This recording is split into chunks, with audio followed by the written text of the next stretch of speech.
الحمد لله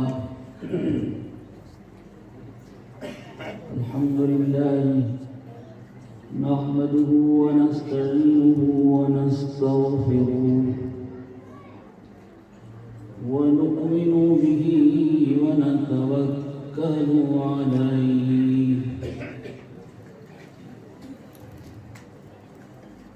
ونصلي على رسوله الكريم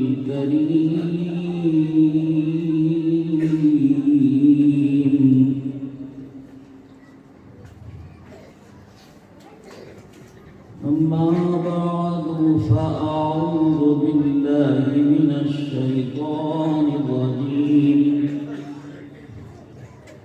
بسم الله الرحمن الرحيم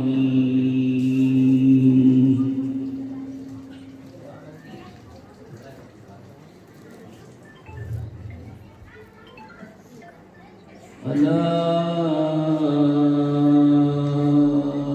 إن أولياء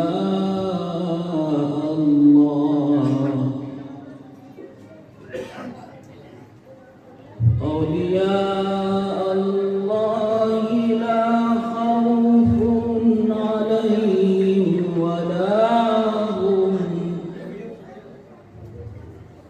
ولا هم يحزنون.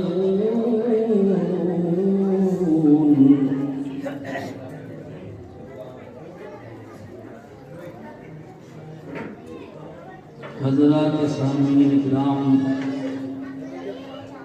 مدرسہ فرقانیہ کے فاضل اساتذہ، علماء، طلباء، محلے کے بزرگوں، جوانوں، دوستوں، عزیز بچوں، قاری فرحت سلطان صاحب کی قرأت آپ نے سماعت فرمائی۔ 11ویں پارے کی یہ آیت کریمہ قاری صاحب نے مختلف انداز سے آپ کے سامنے تلاوت فرمائی۔ آپ رامپور میں بہترین قاری ہیں، ان کی طرح اگر کوئی قاری ہم باہر سے بلاتے تو 50,000 روپیہ خرچ ہوتا، تو اتنی قرأت سننے کو ملتی جتنی آج ہمیں تقریباً خلوص میں ہی سننے کو مل گئی۔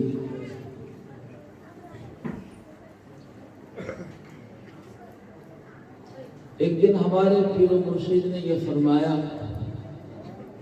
کہ بہترین قاری تلاوت کرتے ہوتے ہیں اور لوگ قرآن عظیم پھر بھی نہیں سنتے،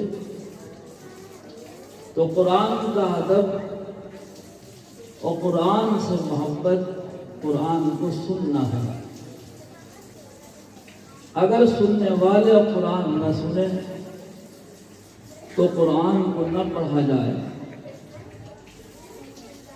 اس کو اٹھا کر احترام سے غلاف میں لپیٹ کر رکھ دیا جائے۔ جب تک آپ کا جی چاہے آپ قرآن سنیں، قرآن پڑھیں، قرآن کا درس ہو، اور جب دل نہ چاہے تو قرآن عظیم کا پڑھنا اس وقت ثواب نہیں بلکہ عذاب ہے۔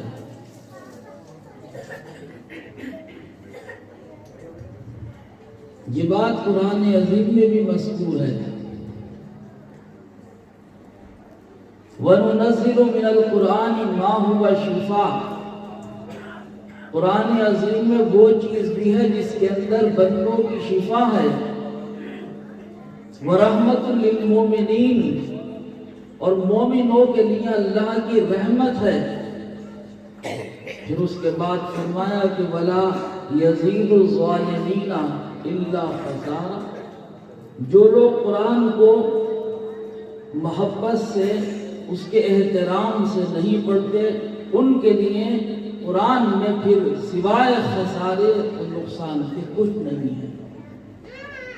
تو قرآن سے شفا بھی ہے، فائدہ بھی ہے، اور قرآن عظیم میں خسارہ اور نقصان بھی ہے۔ اس لیے میں نے عرض کیا کہ جب بھی کوئی قرآن پڑھنے والا پڑھے تو آپ اس کو خاموشی سے احترام سے سنیں، سمجھ میں آئے یا نہ آئے، لیکن سننا ہر مسلمان کے اوپر لازم ہے۔ وَإِذَا قُرِئَ الْقُرْآنُ فَاسْتَمِعُوا لَهُ وَأَنصِتُوا، جب قرآن پڑھا جائے تو اس کو سنو اور خاموش رہو۔ حضرت امام ابو حنیفہ رحمت اللہ علیہ کے پاس کچھ لوگ آئے اور انہوں نے یہ کہا کہ حضرت آپ مقتدیوں کو اجازت کیوں نہیں دیتے کہ وہ امام کے پیچھے قرآن پڑھیں؟ کیونکہ حنفی علماء یہ فرماتے ہیں کہ امام کے پیچھے کوئی بھی شخص قرآن نہ پڑھے، تلاوت نہ کرے، بلکہ جو وہ پڑھے اس کو سنے۔ تو انہوں نے فرمایا کہ اتنے لوگ آپ سب مل کر مجھ سے یہ سوال کرنا چاہتے ہو، میں کس کس کی بات کا جواب دوں؟ چند لوگوں میں سے کسی ایک شخص کا انتخاب کرو جو بہتر ہو، اس کو آگے بھیجو، وہ مجھ سے بات کرے تو میں اس کی بات کا جواب دے دوں۔ انہوں نے کہا ٹھیک ہے آپ کی بات۔ فلاں شخص آیا اور اس نے یہ گفتگو شروع کی کہ آپ بتائیے کہ آپ کیوں اجازت نہیں دیتے؟ تو انہوں نے فرمایا کہ تمہاری بات کا جواب تو مل گیا، اب تمہیں بات کرنے کی ضرورت کیا ہے؟ کیا جواب مل گیا؟ فرمایا جیسے تم اتنے لوگوں کی نمائندگی کرنے کے لیے مجھ سے بات کرنے آئے ہو، تو سب لوگ پیچھے تمہاری بات سن رہے ہیں، تم ان کی بات مجھ سے کہہ رہے ہو۔ امام کا بھی تو یہی حال ہے کہ امام سب کی بات کے لیے آگے بڑھ کر اللہ کے حضور میں حاضر ہے کہ پروردگار جو میں کہہ رہا ہوں یہ سب بھی وہی کہہ رہے ہیں۔ تو جب ایک شخص سب کی بات کہتا ہے تو سب کو کہنے کی ضرورت کب ہے؟ اس لیے ایک امام کی قرات سب کی قرات ہے، قرات الامام و قرات اللہ۔ مطلب یہ ہے کہ قرآن کا احترام یہ ہے کہ ایک شخص جب اس کو پڑھے تو سب اس کو خاموشی کے ساتھ سنتے رہیں۔ قاری صاحب نے میرے ذہن میں ایک سوال پیدا کیا کہ جس زمانے میں قرآن عظیم نازل ہوا اور قرآن میں یہ آیت اتری الا ان اولیاء اللہ، تو کیا رسول اللہ کے زمانے میں بھی اولیاء تھے؟ اولیاء تو غوث اعظم کے زمانے میں، ان سے کچھ پہلے اور ان کے بعد سے اب تک چلے آ رہے ہیں۔ یہ کون سے اولیاء ہیں جن کا ذکر قرآن عظیم میں آیا کہ الا ان اولیاء اللہ؟ اور جب رسول اللہ کے زمانے میں اولیاء نہیں تھے تو قرآن میں اولیاء کے ذکر کا کوئی مطلب نہیں ہے۔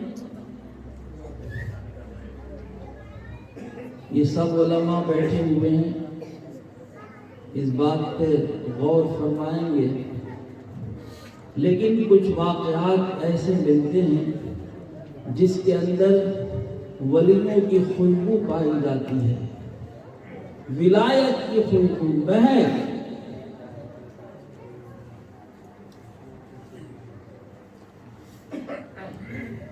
ربیہ نام کی ایک عورت رسول کریم صلی اللہ علیہ وسلم کی خدمت میں آئی۔ بنت معوذ بن افرا اس کا پورا نام تھا، ربیہ۔ یہ مقدمہ لے کر لوگ آئے آپ کی خدمت میں، یا رسول اللہ اس لڑکی نے ہماری گھر کی عورت کے دانت توڑ دیے، آپس میں کچھ لڑائی ہوئی، اس نے کوئی چیز ماری، اس کے آگے کے دانت ٹوٹ گئے اور وہ کھلی ہو گئی۔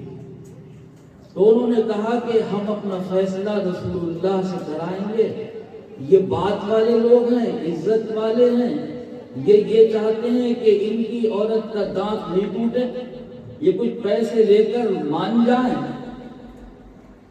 اور ہماری عزت رہ جائے۔ بڑے لوگ تو ایسے نہیں ہوتے، ان کے بیٹے نے اگر کوئی جرم کیا تو وہ سوچتے اس کو ہم ڈھک دیں، پیسے دے دیں اور بات ختم ہو جائے، معاملہ رفع دفع ہو جائے، ہماری عزت پہ آنچ نہ آئے۔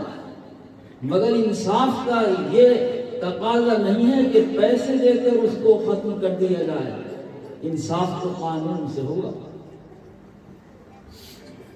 ہمارے یہاں فارسی کی کتابوں میں لکھا تھا کہ ہارون الرشید جو ایک بادشاہ گزرا ہے، اس کے بیٹے کو ایک سپاہی کے بیٹے نے گالی دے دی۔ اب سپاہی کی حیثیت بادشاہ کے بیٹے کے مقابلے میں کیا ہے؟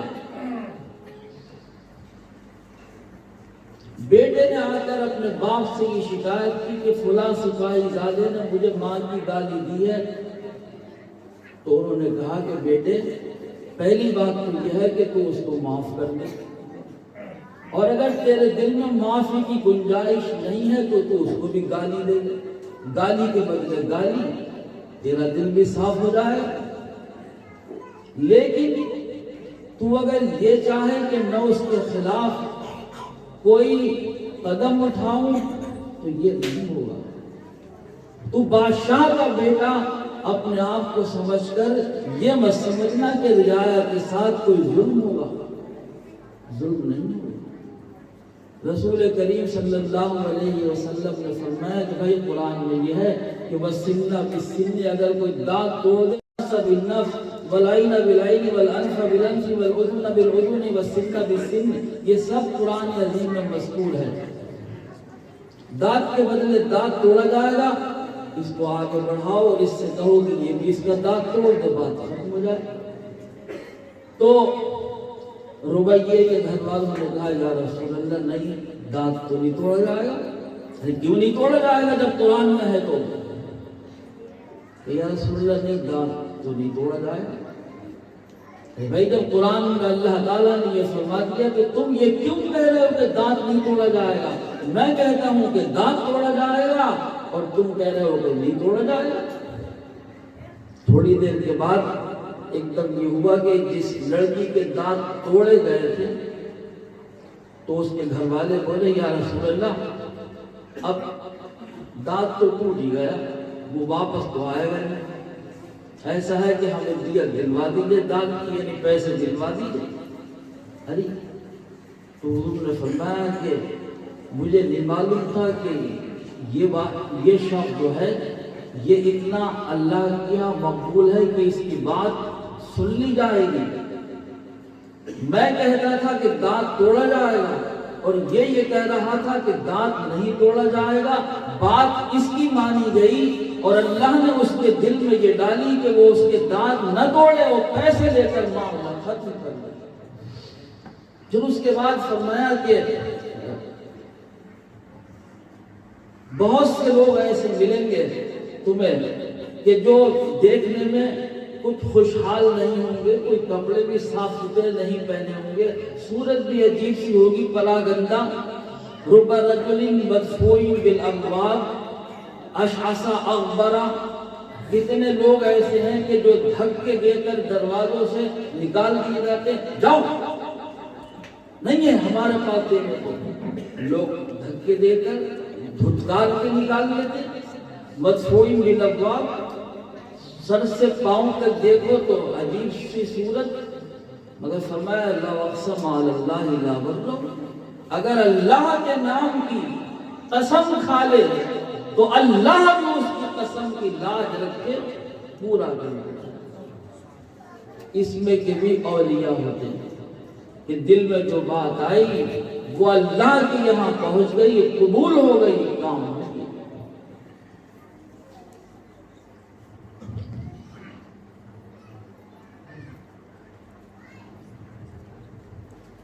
وہ سعدی صاحب نے ایک شعر میں فرمایا کہ تجھ دانی کے دری گرد سوال باشد، تجھے کیا معلوم کہ اس خاک کے اندر کیسے کیسے شہسوار چھپے ہوئے ہوتے ہیں، یعنی گدڑی پوش اور یہ کمبل پوش اور یہ خاک میں آلود اور یہ دھولوں میں لٹے ہوئے لوگ جو ہیں، یہ دیکھنے میں تو نہیں لگتے کہ یہ بھی کچھ خدا رسیدہ ہوں گے، لیکن ان میں بھی اللہ کے بعض بندے ایسے مقبول بارگاہ الہی ہیں کہ اگر وہ کسی بات پر اڑ جاتے ہیں تو اللہ ان کی بات کی لاج رکھ لیتا ہے۔ لو اقسم علی اللہ لابرہ۔ ہمارے رامپور میں ایسے بزرگ تھے حضرت شاہ درگاہی محبوب الہی، دیکھنے میں وہ کچھ بھی نہیں تھے، ایک چدریا میں ساری زندگی گزار دی حضرت نے، اور کوئی کسی سے بات بھی نہیں کرتے تھے، زیادہ ملتے بھی نہیں تھے، لیکن اگر کبھی کسی کے اوپر انہوں نے کوئی نظر کرم فرما لی اور ارادہ کر لیا تو پھر اللہ کے کرم سے اور ان کی دعا سے لوگوں کے کام بن جاتے تھے، پھر ان کی دعا خالی نہیں جاتی۔ بخاری شریف میں ایک واقعہ لکھا ہوا ہے کہ کچھ لوگ سفر میں گئے تو وہاں گاؤں میں جب اترے، گاؤں والوں نے کوئی خاطر تواضع نہیں کی، معلوم نہیں کیا، کھانے پینے کو بھی نہیں پوچھا۔ کچھ ایسے بھی لوگ بد اخلاق ہیں کہ جو اس حق کو نہیں پہچانتے ہیں کہ مہمان آیا ہے تو ہم اس کی کچھ خاطر و مدارات کریں، کچھ کھانے پینے کا اس کے انتظام کریں، پانی لائیں، چائے لائیں، کھانا لائیں، جو کچھ بھی ہو سکتا ہے ہمارے پاس وہ پیش کرتے۔ بھائی بھوکے پیاسے لوگ کیا معلوم کہاں سے آئے ہیں۔ بستی میں ایک جگہ جب انہوں نے قیام کیا تو بستی والوں نے موئی لگایا۔ خیر اللہ جو کرتا ہے وہ بہتر ہوتا ہے۔ تھوڑی دیر کے بعد ایک شخص آیا دوڑتا ہوا اور کہا کہ ارے ہمارے مکھیا کو ڈس لیا گیا، سانپ نے کاٹ لیا یا بچھو نے ڈس لیا، اور ہم نے اس کے اوپر جھاڑ پھونک بھی کر دی، اس کا علاج بھی کر دیا، لیکن وہ ٹھیک ہی نہیں ہوتا۔ تم میں سے کوئی شخص ایسا ہے کہ اس کو ٹھیک کر دے؟ تو ایک صحابی نے کہا کہ چلو میں تمہارے ساتھ چلتا ہوں، تمہارے مریض کو دیکھ لیتا ہوں، لیکن ایک شرط یہ ہے کہ اگر تمہارا بیمار ٹھیک ہو گیا تو پھر تم سے اس کے بدلے معاوضہ لیا جائے گا، بکریاں لی جائیں گی۔ تو ٹھیک ہے، جب آپ ہمارے مریض کو ٹھیک کر دیں گے تو ہم آپ کو معاوضہ دے دیں گے۔ وہ تشریف لے گئے، الحمد شریف انہوں نے پڑھی اور اس کے اوپر بند کر دی۔ تھوڑی دیر کے بعد وہ بالکل ٹھیک ہوا ہے، جیسے اس کو کاٹا ہی نہیں تھا سانپ نے اور ڈسا ہی نہیں تھی۔ جس کے اوپر کوئی دوا کامیاب نہیں ہوئی، جس پر کوئی جھاڑ پھونک کوئی علاج کامیاب نہیں ہوا، اس پر سورہ الحمد شریف کا پڑھنا کامیاب ہو گیا۔ دیکھیے زبان میں ایک تاثیر کی بات ہے، ہم لوگ کتنی مرتبہ الحمد شریف پڑھ لیتے، لیکن انہوں نے چند بار اس طرح پڑھی کہ ان کا وہ ڈسا ہوا بیمار بھی ٹھیک ہو گیا۔ جب بکریاں لے لی تو لوگوں نے یہ کہا کہ بھائی بکری کو ذبح مت کرنا، کیونکہ یہ مسئلہ ابھی ہمیں معلوم نہیں ہے کہ یہ بکریاں جو ہم نے الحمد شریف کے پڑھنے کے بدلے دی ہیں یہ ہمارے لیے جائز ہوں گی یا نہیں ہوں گی۔ اس کا مسئلہ پہلے جا کر رسول اللہ سے ہم پوچھیں گے، اگر وہ اجازت دے دیں گے تو ہم کھائیں گے، اور نہیں اجازت دیں گے تو نہیں کھائیں گے۔ بکری لے کر مدینے میں آ گئے اور کہا یا رسول اللہ یہ بکریوں کا غلہ ہے، تقریباً 30 بکری ملی۔ تو آپ نے فرمایا کہ یہ بکری کہاں سے ملی؟ کہا ایسے ایسے ایک گاؤں میں گئے تھے، وہاں یہ واقعہ ہوا اور اس کے بدلے ہمیں یہ تحفہ ملا ہے، مگر ہم نے اس کو ابھی استعمال نہیں کیا ہے، آپ کی اجازت پر یہ منحصر ہے۔ اب لوگ یہ کہتے ہیں کہ بھائی یہ جھاڑ پھونک کی کمائی جائز نہیں ہے، بہت سے لوگ اب بھی یہ کہتے ہیں بھائی یہ غلط ہے، قرآن پہ مت لو، جھاڑ پھونک کی کمائی مت کھاؤ۔ حضور پاک صلی اللہ علیہ وسلم نے فرمایا کہ اس کو یہ بات کیسے معلوم کہ الحم شریف کے اندر شفا ہے، اس کو یہ بات کیسے معلوم؟ جو اس میں جا کر اس بیمار کے اوپر الحم شریف پڑی تو اس کو کیا یہ معلوم تھا کہ اس میں اس کی شفا ہے؟ کہ یا رسول اللہ میں نے تو اللہ کا نام سمجھ کے پڑھ دیا، مجھے کیا معلوم کہ اس میں شفا ہے یا نہیں ہے، میں نے پڑھ دیا، وہ ٹھیک ہو گیا، اس کو شفا مل گئی، اس کے بدلے ہمیں انعام مل گیا۔ فرمایا اچھا، اس سے معلوم یہ ہوا کہ سورہ الحمد کو اللہ نے بیماروں کی شفا بھی بنایا ہے، اس میں شفا بھی ہے۔ کوئی اگر بیمار کے اوپر پڑھ دے اور اس کی زبان میں وہ دل میں تاثیر ہوگی تو اللہ کا کرم ہو جائے گا۔ پھر اس کے بعد فرمایا کہ ایک بکری میرے لیے بھی رکھ دینا، تاکہ کوئی یہ نہ کہے کہ جھاڑ پھونک کرنے والوں کی کمائی جائز نہیں ہے۔ اب اس کا کوئی مطلب بھی نکال لو، مگر بات یہی ہے کہ رسول کریم نے یہ فرمایا کہ ایک بکری ہمارے لیے بھی رکھ دینا۔ اگر یہ ناجائز ہوگا تو رسول کریم قبول نہیں فرماتا۔ آپ کا قبول کر لینا یہ جائز ہونے کی دلیل بن گئی۔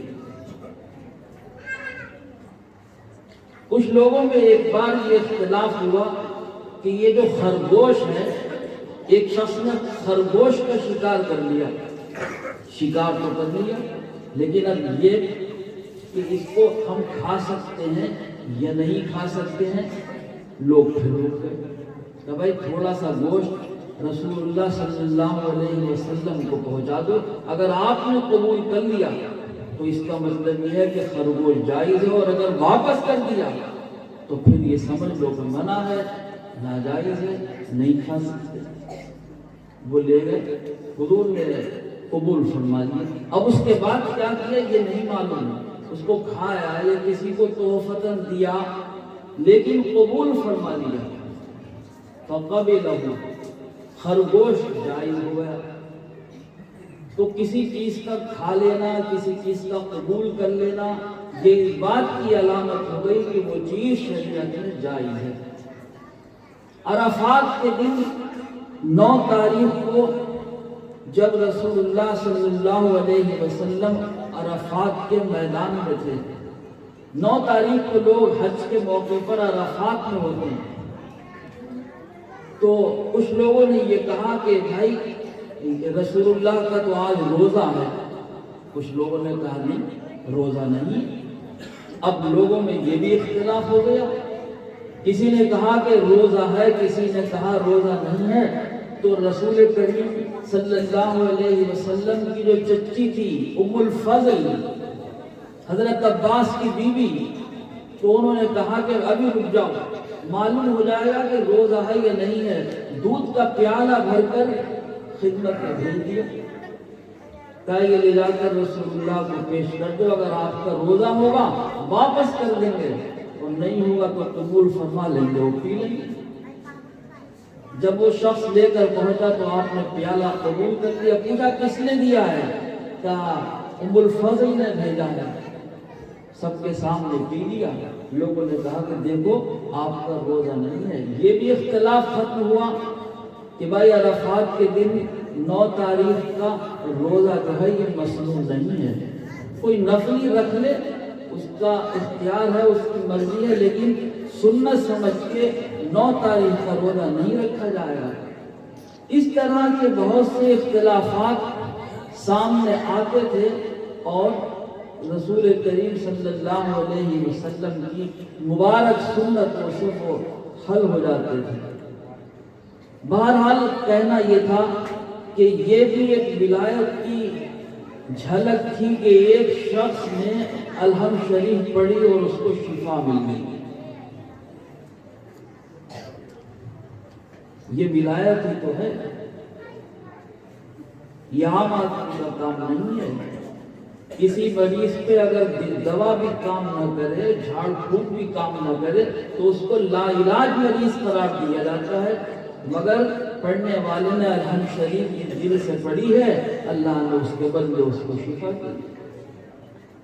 ولی ہر مسلمان ہے جس کے دل میں بھی ایمان ہے، لیکن وہ تھوڑی دیر کا ولی ہے، اس کے بعد اس کی ولایت ختم ہو جاتی ہے۔ ہر دل مسلمان کا ایک ولی ہوتا ہے، کیونکہ اس کے دل میں خدا ہے، مگر وہ اس کا لحاظ نہیں رکھتا کہ مجھے بھی اللہ نے ایک کمال دیا ہے۔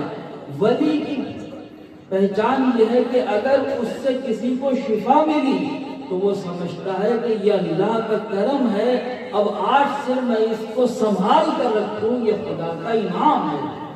اس کی ولایت ہلکے ہلکے بڑھتی چلی جاتی ہے، اسی کو ایک لوگ ولی کہتے ہیں، وہی بزرگ بن جاتا ہے، اور جو پھر اس کے بعد فنا کر دے اس کو پھر عام انسان بن کر لوگ نظر انداز کر دیتے۔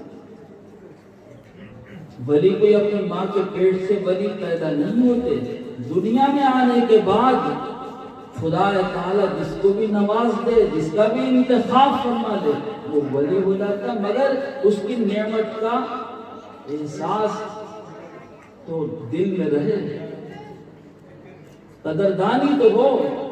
عام لوگ قدردانی نہیں کرتے، نعمت سب کو ملتی ہے، ایسی بات نہیں ہے کہ خدا کسی کی دعا نہ سنے، وہ سب کی سنتا ہے، لیکن اس کی قدردانی بہت کم لوگ کرتے ہیں۔ جو قدر کرتے ہیں وہی آگے چل کر اللہ کے نیک بندے بنتے ہیں، اور جو قدر نہیں کرتے ان کو وہ چیز ملتی ہے اور اس کے بعد ضائع ہو جاتی ہے، یا وہ خود اس کو ضائع کر دیتے ہیں۔ مولوی صاحب ہمارے پیر و مرشد بہت سے لوگوں سے یہ فرماتے تھے کہ یہ خواب تم کسی سے بیان مت کرنا جو تم نے مجھے سنائی، اور ایک بار یہ کہا کہ تم نے مجھے بھی کیوں سنائی۔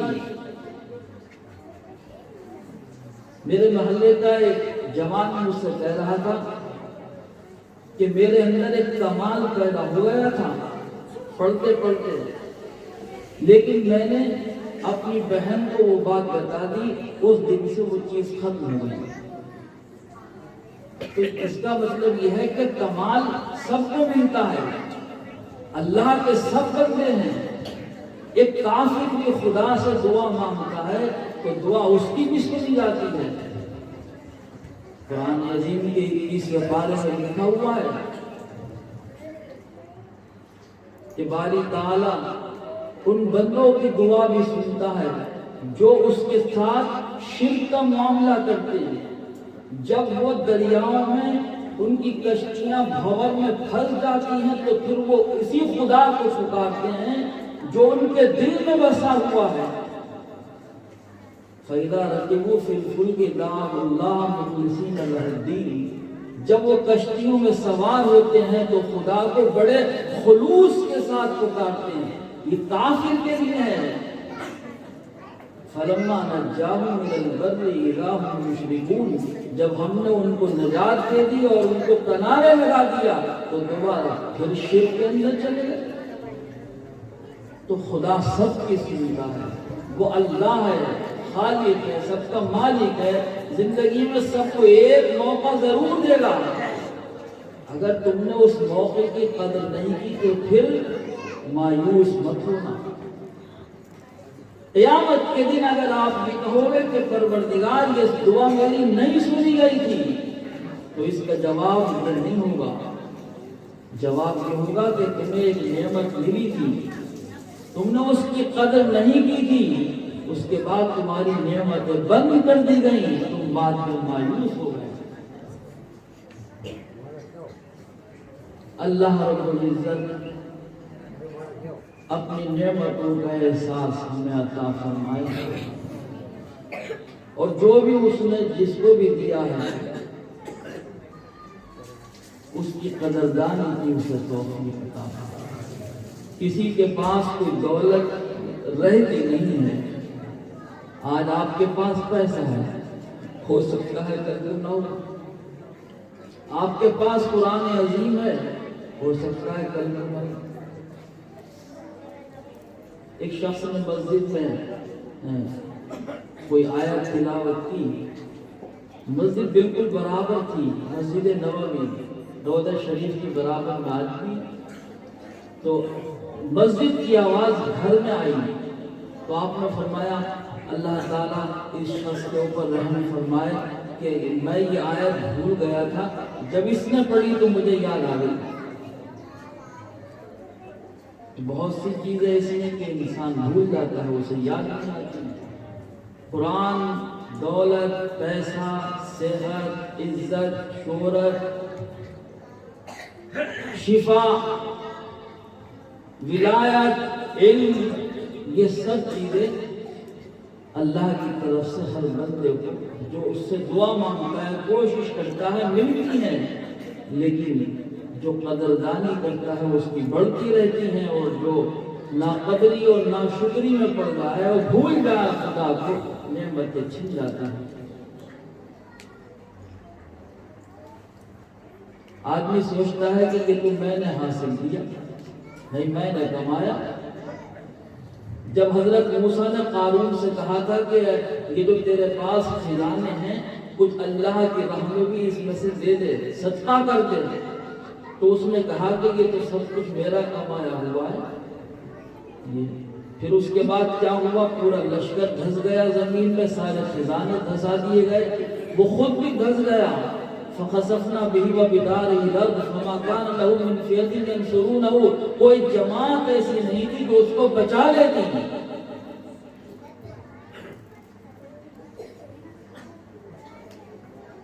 جو اللہ نے آپ کو پیسہ دیا ہے اس میں سے زکوٰۃ نکال دو، صدقات کرو، اللہ کے قریب بندوں کو دے دو۔ اگر کل کو نہیں بھی ہوا تو یہ لوگ یاد رکھیں، علم ملا ہے تو علم سکھا دو، لوگ یاد رکھیں۔ کوئی یاد کرے یا نہ کرے مگر شاگرد تو کبھی ہاتھ اٹھا کر دعا میں یاد رکھیں۔ بھائی ہمارے استاد نے ہمیں یہ علم دیا، یہ قرآن کی تلاوت دی، یہ سکھا دیا، یہ سکھا دیا۔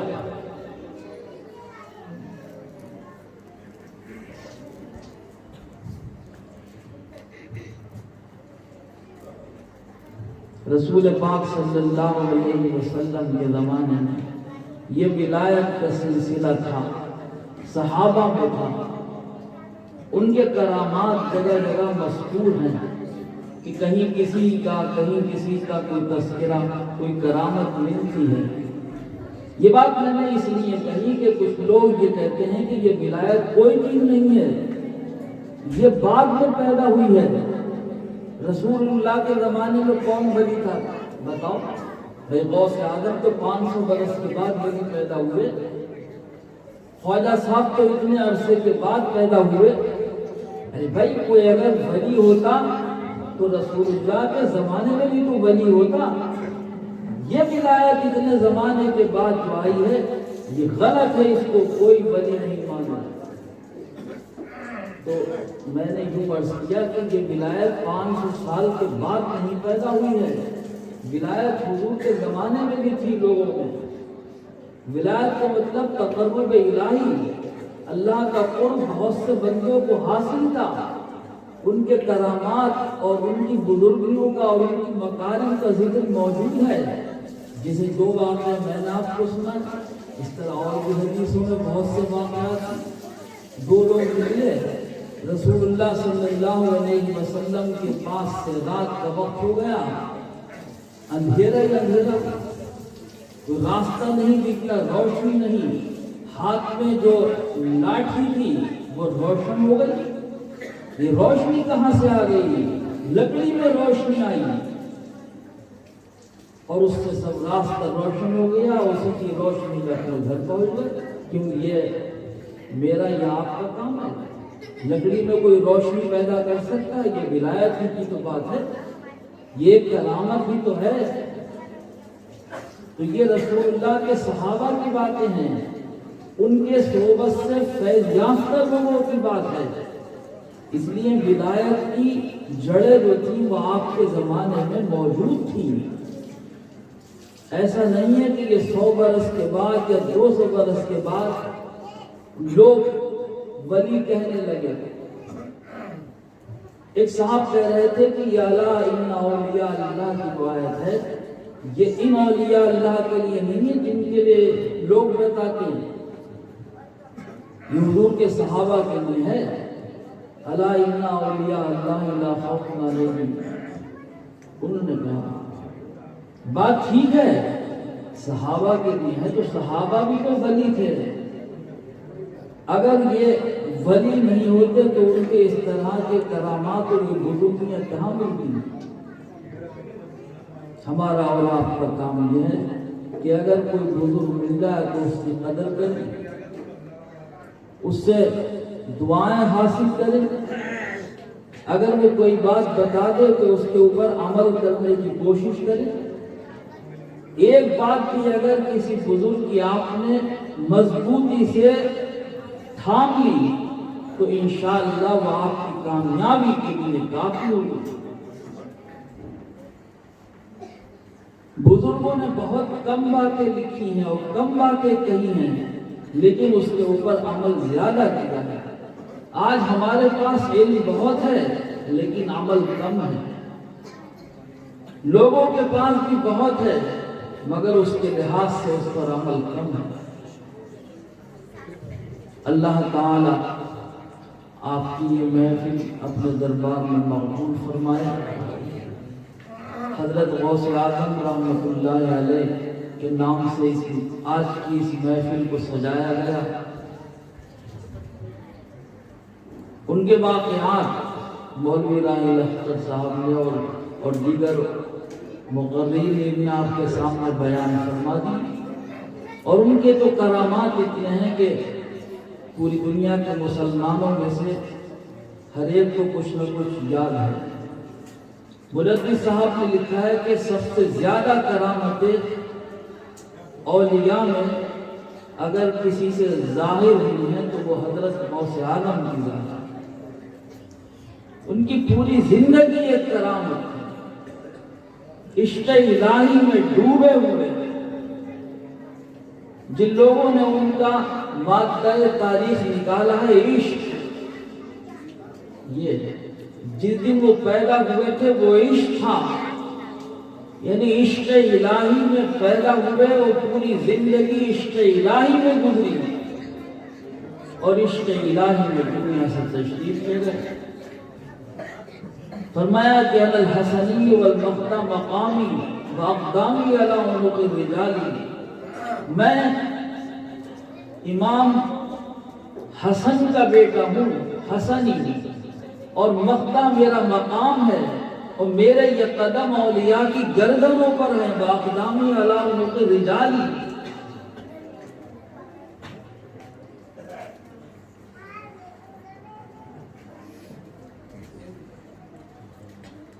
اور اس قصیدے میں کیا کیا بیان کیا آپ نے. عشق الہی کے رنگ سے سرشار ہوئے، محبت میں اللہ کی فنا ہوئے، اولیاء کے سردار بنے.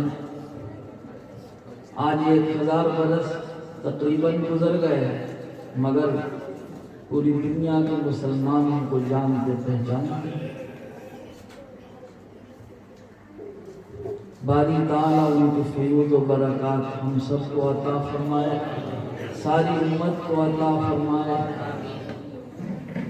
اس وقت تو حالات یہ ہیں کہ جس مسلمان میں بھی تھوڑا سا احساس ہے اس کا دل بہت ملول ہے، غمزدہ، افسردہ، کیونکہ مسلمانوں کے جو حالات فلسطین کے مسلمانوں کے اس وقت سامنے آتے ہیں تو آنکھوں سے وہ منظر دیکھے نہیں جاتے. کوئی خوشی اچھی نہیں لگتی.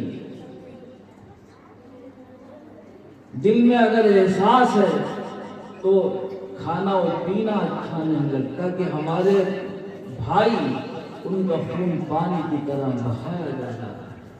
بے حساب بچے مر چکے ہیں، قبرستان بن گیا، پورا شہر غزہ مسلمان بن چکے، عورتیں کتنی بیوہ ہو گئی، بچے مر گئے، یتیم ہو گئے، پورا شہر اجڑ گیا، کیا حالات ہیں۔